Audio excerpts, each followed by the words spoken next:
Subject English 2.1 Invictus, written by William Ernest Henley.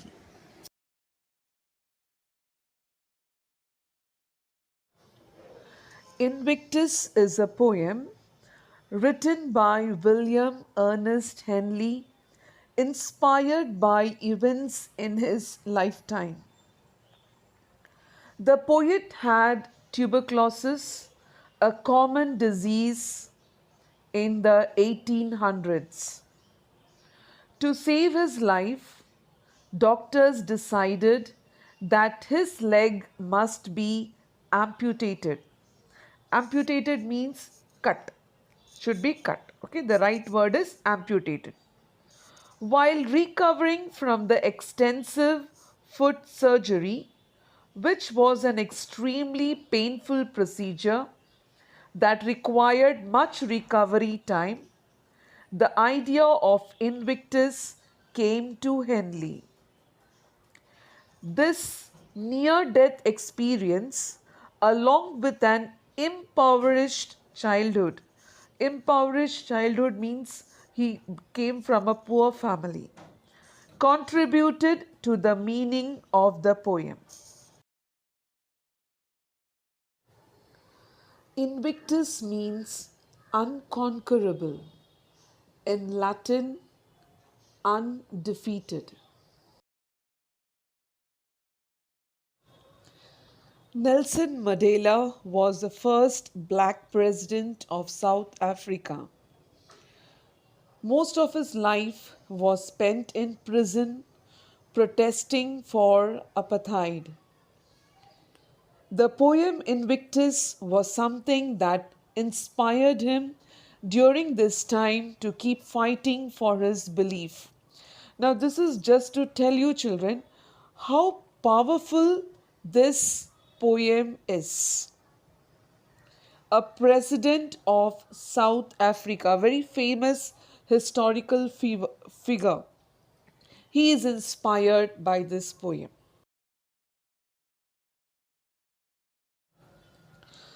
The poem Invictus was also the inspiration for a film with the same title, Invictus, starring Matt Damon and Morgan Freeman.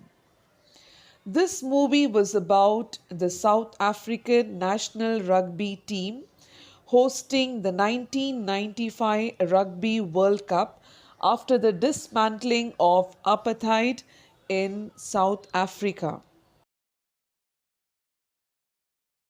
Invictus by William Ernest Henley. Out of the night that covers me, black as the pit from pole to pole, I thank whatever gods may be for my unconquerable soul.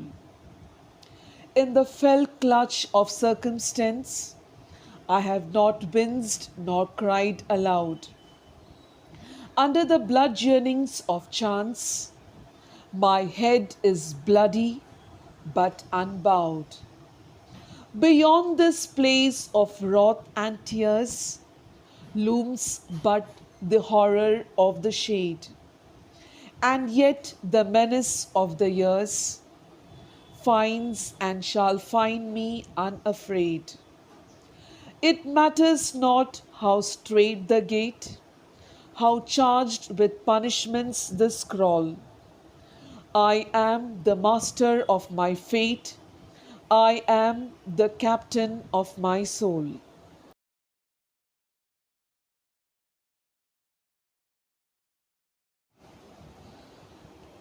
Let's read this poem, children, line by line.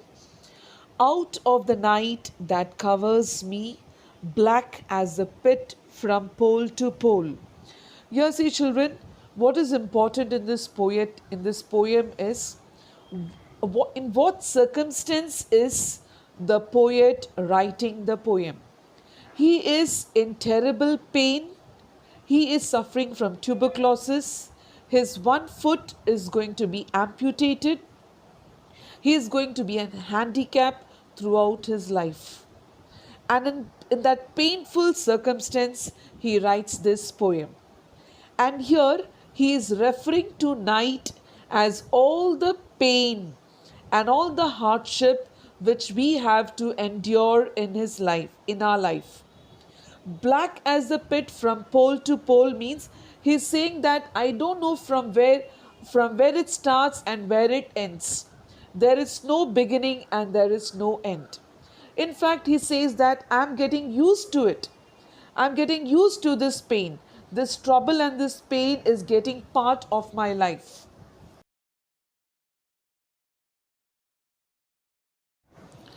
I thank whatever gods may be for my unconquerable soul. Here, the poet wants to say that his soul is unconquerable. He is very positive. He has not accepted defeat. He has not stopped thinking positive things. So he is thanking God for his unconquerable soul, for his positive attitude towards life.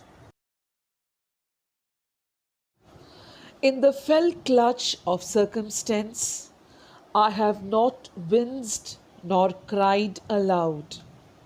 Now, what do you mean by clutch?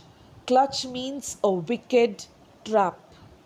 Circumstance means condition.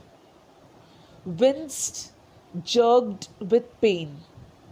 He's saying that though I am trapped in a very difficult circumstance, in a difficult condition, yet I have not cried nor I have, shown myself to be in a very painful situation.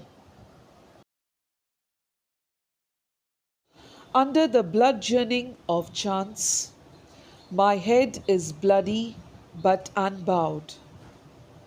Bludgeoning means violent beating with a club. Chance means fate. Unbowed means undefeated. Here, the poet wants to tell us that though he is beaten by, he feels that is his hardships is such that it is terrible. It is like being beaten by a club. Chance means fate. This is his destiny, that he is being beaten up and so brutally beaten up that his full head is bleeding, but yet he is not defeated. He has not accepted defeat. Beyond this place of wrath and tears looms but the horror of the shade. Wrath means anger. Looms. Looms means hang overhead. Horror means fearful, fear. Shade means death. The poet wants to tell us this world is full of wrath. Wrath means fear. Anger and tears. We'll have to face a lot of hardships and looms but the horror of shade. And we are also living in the fear of death. Death is hanging like a sword, it is hanging just above our head. And yet, the menace of the years finds and shall find me unafraid. Menace means threat, harm. The poet wants to tell us we live in this world for many, many years. We are scared. We are troubled with lots of difficult situations.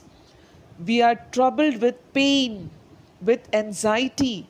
But still, he's saying that you will find me unafraid. It matters not how straight the gate, how charged with punishments the scroll. Straight means a narrow passage. Scroll means a paper used in ancient times.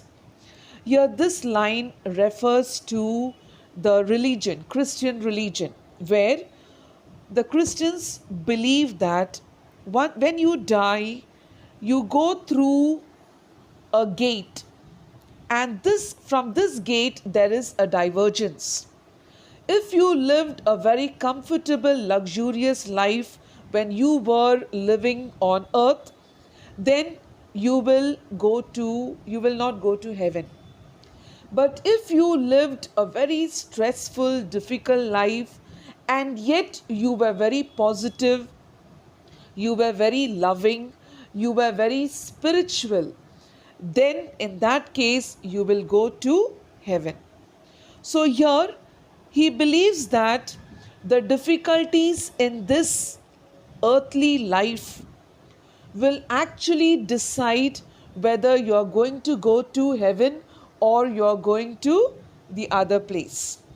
Now, so he's saying it matters not how straight the gate, how difficult situation it is in our earthly life. He's saying it does not matter how charged with punishments the scroll. He's saying, I'm not afraid of how much of punishments I'm going to get after my death.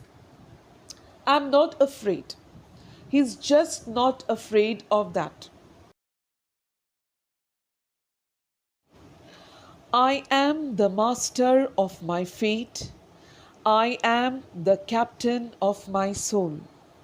So here he completes the poem by saying that whatever happens to me in my present life, whatever is going to happen after my death, I am not afraid because I have an unconquerable soul. I have an undefeated soul. And for this, he thanks God. He's saying that I'm the master of my fate. I'm going to decide what is going to happen. I'm going to stay positive. I won't allow negativities to enter my life. I am the captain of my soul. See, children, what is the function of a captain? A captain is a person who will direct which way the ship has to go, and the ship moves in that direction. So he's saying that I am the captain of my soul. My soul will remain positive. My soul will be unharmed. I hope, children, you have understood the poem. Now, next, just read the paraphrase.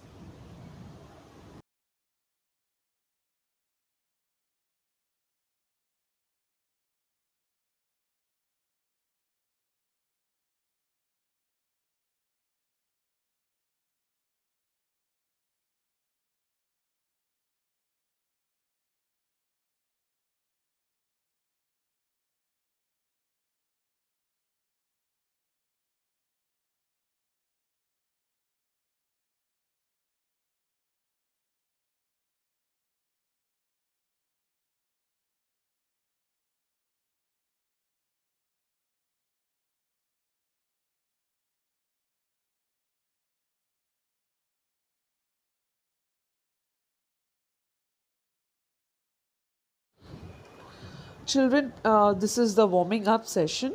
Now, here, guess what the following symbolize and match the pairs. A tall mountain, it symbolizes strength. A dark night, deep distress. A rose, beauty. Sunrise, hope. A flying bird, freedom. Thunder, anger. Students, just go through the paraphrase for better understanding of the poem.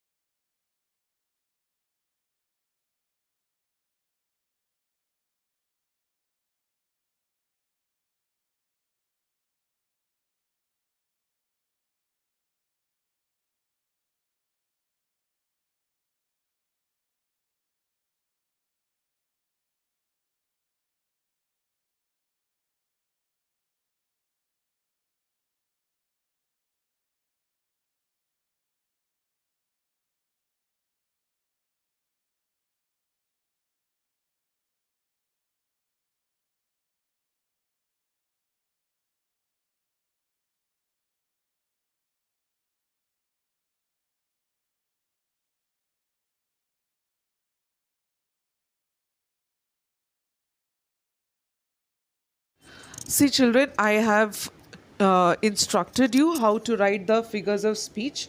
When you write the figure of speech, the first thing what you will do is you will write the line from the poem. Then you will write the figure of speech is. Then down you will write the reason. If a line contains more than one figure of speech, you will write both. See, in the first line, it contains two figures of speech. I have mentioned both.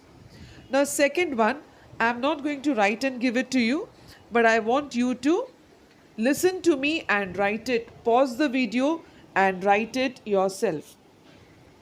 Now, next one is black as the pit from pole to pole. The figure of speech is simile. Here, direct comparison is made between dark night and a deep black pit. In the fell clutch of circumstance, this is the third one. In the fell clutch of circumstance. Answer: the figure of speech is personification. The circumstances are given the human quality of trapping someone.